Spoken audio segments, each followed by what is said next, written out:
What's up, y'all? Welcome back to the channel and the good old Chevrolet Silverado. Here she is. So I'm going to preface this with saying we're almost to 1,000 subscribers. So once we get there, it's going to be freaking sweet. Thank you guys for the support, comments, subscriptions, all that stuff. If you watch these videos, you like them, hit the subscribe button. It's totally free and it helps me out. So we'll start with that. But thank you guys. In this video, we're going to talk about how I ended up with this particular truck and why a Chevrolet Silverado and what happened to all the other vehicles. Oh man, what a beautiful day. What a beautiful truck. Look at her. So let's start out here. First truck was a 2008 Chevy Silverado, and that's just what I could afford at the time. I think I paid around $20,000 for it in 2008, 98,000 miles on it, and I had the 4.8 liter Vortec. Absolutely love that thing. Go way back on the channel and you can see it. I did wheels, tires, exhaust, window tint, pretty much the same thing I've done to all my trucks. Obviously just a different truck.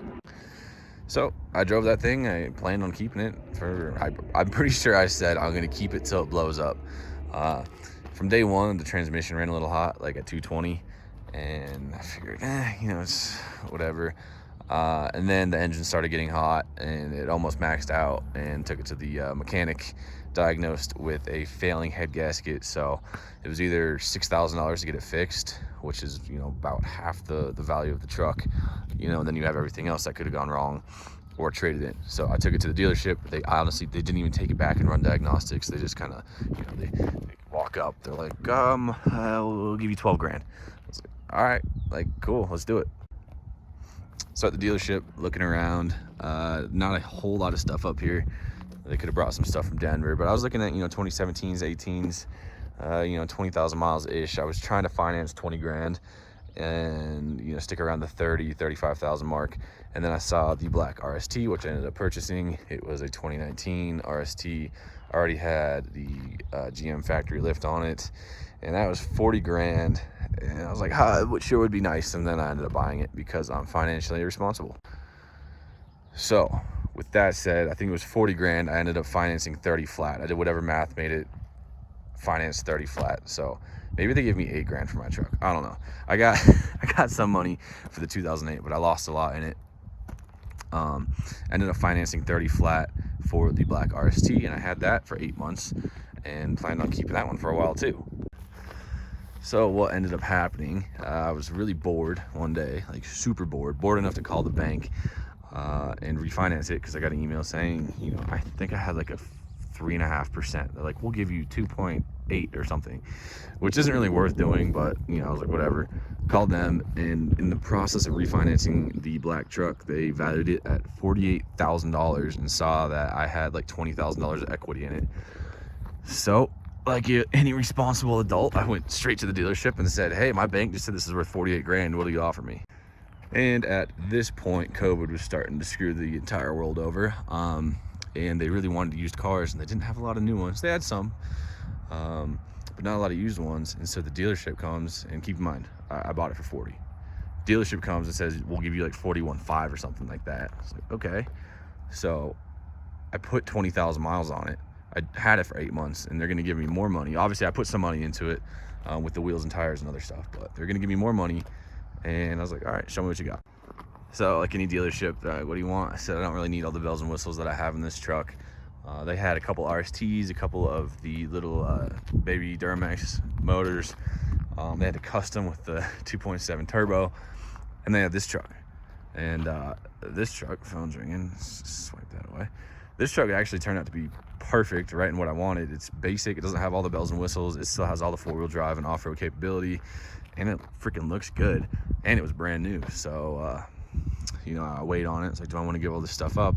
Pull the trigger for a brand new truck. I think I ended up paying like $1,500, and that included paying the dealership to install the lift kit. So I made out with a brand new truck, pretty much, not having to spend any money.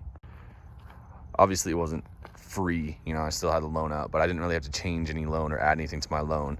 I had to take a new one out, but it was at $27,000 at that point, and obviously I've been paying it down since. So brand new truck for the $25,000 I have remaining on the loan at this point. So Sticker price on this one, I just had to register it, and it was stupid expensive to register.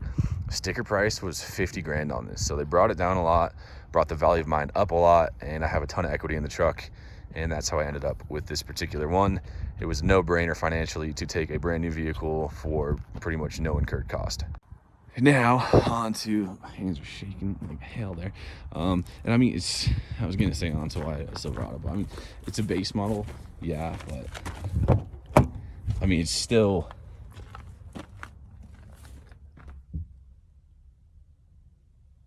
I have Apple CarPlay, I have electric windows, I even have a dampened tailgate.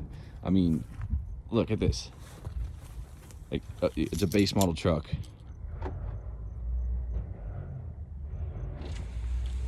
It has that feature built in, so it's not a base model truck. In my eyes, at least, it's not a base model truck. It has a ton of features. It's not like it's a vinyl floor and no radio and wind-up windows and whatnot. I mean, it's still a nice freaking truck. It just doesn't have, massaging seats and leather and heated freaking everything and all that jazz that, is very luxurious, but it's prone to breaking. So I've been over this, numerous times, so y'all know how I feel about that. So why a Chevrolet and why a Silverado? My grandpa worked for GM in Detroit, so I'm partial to GM right off the bat there. First car was a 2002 Suburban. I have a video on that on the channel if you want to see that thing. I just like Chevys. It's really just personal preference, Some people like Ford, some people like Ram.